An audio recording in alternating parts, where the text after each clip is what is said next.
Hi everybody, welcome back to Kristen's Epic Adventures. Today we're continuing our series with the best thing about each class in the player's handbook, in my opinion. Make sure you subscribe to our channel so you don't miss an episode. Hit the notification bell so you know when the new videos are posted. And if you found this content helpful, share it on your social media and hit that like button. Give us a thumbs up so more friends can find us.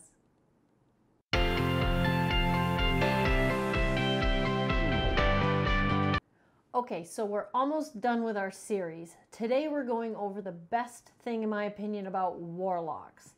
Now, I'm actually playing a Warlock in our current campaign, so I had recently read through it all, but I did go through it again with a fine-tooth comb to make sure I was really knew what I wanted to talk about as my favorite thing about Warlocks. So to give you a little bit of Warlock background, a Warlock actually gets its magical powers because it made a pact with an otherworldly being, okay? And they actually supplement their magic with some hand-to-hand combat. So you may remember that the sorcerers, right, can't use any armor at all. They're not proficient in any armor at all. They usually just wear robes. And they have very, very limited to which weapons they can use. Well, Warlocks are actually proficient in light armor and they can use simple weapons.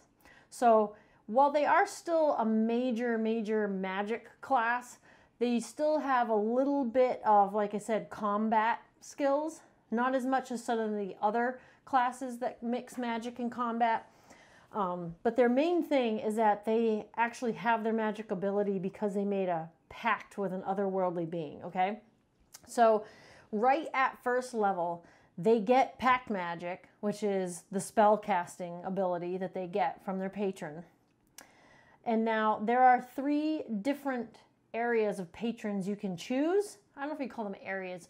3 different realms, let's call them, I guess, of areas where they can choose a patron. And then there's multiple patrons that they can choose in that realm. So we have the Archfey, the Fiend, and the Great Old One. And the Player's Handbook does break each one of those down and gives you examples of different entities, deities, otherworldly beings that you would find in that category that you can like write into your backstory that your Warlock made a pact with and got their magic abilities from, okay? Now at second level, they get invocations. And what invocations are is, the way the handbook describes it is that your Warlock came across forbidden knowledge that gives them extra magical abilities.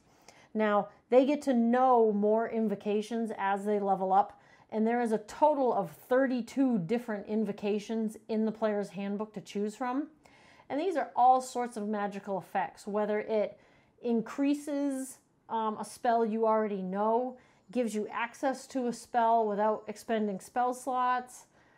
There's all sorts of things in there for invocations that you can do, and they're really cool.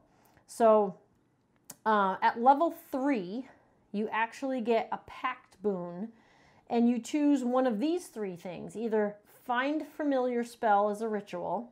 So yes, a Warlock would have a familiar, very cool thing. And in addition to all the regular familiars that you can choose from, it also lets you pick an imp, a pseudo-dragon, or a sprite, which is really cool. Or you can choose a pact weapon that you can actually summon in your empty hand, and whenever you want, you can dismiss it into an extra dimensional space. That's pretty cool. Or you can pick up a Book of Shadows, which actually allows you to grab any 3 cantrips from any other class's spell list. They don't have to be on the Warlock spell list, and they don't even count against your spells known.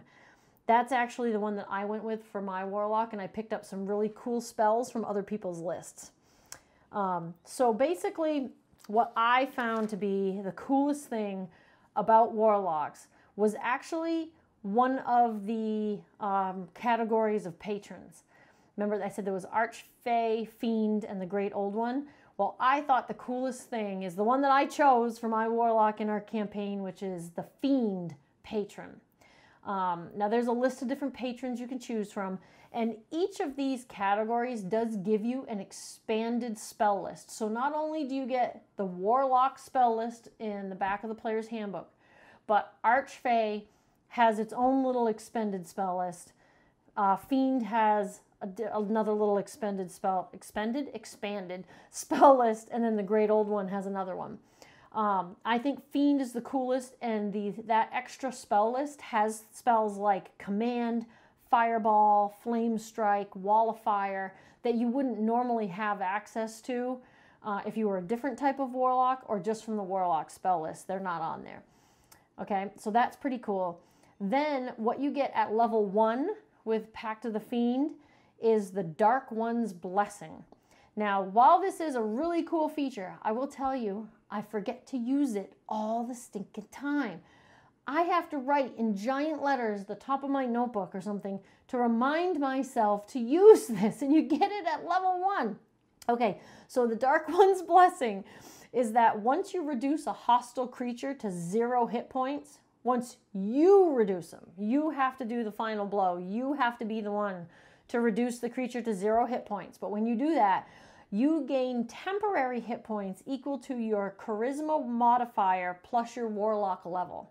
So as your warlock level goes up, these temporary hit points will go up. And if you do some, adjustments when you can improve ability scores and you actually increase your charisma, that's going to make it go up too, as long as your modifier increases. That's a really cool one. Take a creature out, get some temporary hit points. I like that one. Okay, at level 6, you actually get a feature called Dark One's Own Luck. And this is actually, my Warlock is level 5 right now, so I'm excited when she becomes level 6 because I'm going to get this. So this is when you're making an ability check or a saving throw, you can choose to add a D10 to the roll. And you can do that once per short or long rest. So that's pretty awesome. It resets on as short of a time as a short rest, and which is only an hour. And you get to pick a saving throw or ability check to add a D10 to. That's awesome. That can be crucial depending on what's going on in your campaign. At level 10, they get a feature called Fiendish Resilience. And what this does is after a short or long rest, you get to choose a type of damage. Now, different weapons do different types of damage, and they're all in the player's handbook. Like you have piercing damage, slashing damage. Some spells do force damage. There's necrotic damage, all sorts of damage types. And what it is after that rest, you choose a damage type to gain resistance to. And it lasts until you take another short or long rest and choose a different one. So resistance is only half damage, so that's awesome. You might know that you're headed into a certain area where there's a lot of a type of foe and they tend to fight with these kind of weapons. Or you might know you're up against this type of creature and they tend to do this and as damage, and you can choose to get resistance to that type of damage. So every time you do happen to get hit, you're only taking half. Now, magical weapons don't count against this. It doesn't say that spells don't, just that magical weapons don't count. So then that would count against like someone casting spells that cast necrotic damage. If you've chosen to take resistance against necrotic or something, you're only going to take half. That's pretty awesome. Fiendish Resilience.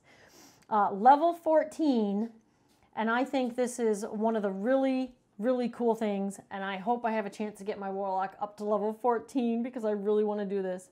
It is called Hurl Through Hell. Okay, check this one out. Once per long rest, and it's pretty intense, so I can see why it's only a long rest and not the short one. When you hit somebody with an attack, you can instantly transport them to the lower planes of hell and hurl them through a nightmarish landscape until the end of your next turn. So you hit them, you decide to hurl them through hell, they disappear because all of a sudden they're in one of the lower planes of hell, going through a nightmare until the end of your next turn. Boom, all of a sudden they're back, but they are so disturbed by everything they just saw. Check this out. They take 10d10 psychic damage because you hurled them through hell. That is awesome. And that's at level 14. These are all the features of Pact of the Fiend. So I thought that was pretty awesome. I want to know what you guys think, what the coolest thing about a Warlock is for you. Is it maybe a pact with the Archfey? Is it a pact with the Great Old One? Is it one of the other Warlock features? Maybe that's one of your favorites. I want to know, have you played a Warlock? Have you gotten up to one of these high levels that has one of these really cool features? I want to hear that story. I also want to give a shout out to my friend Greg and let him know that if you choose Pact of the Great Old One as an entity to worship, you can choose the Great Cthulhu. Yes, yes, Greg, Cthulhu is mentioned in the player's handbook. I just thought you might want to know that. I'm just putting it out there. Anyway, we're continuing on with our series. One more video to go, Wizards. Okay, so make sure you don't miss that one. Make sure you subscribe to our channel. Hit the notification bell so you know when the new videos are posted. If you found this content helpful, maybe share it on your social media.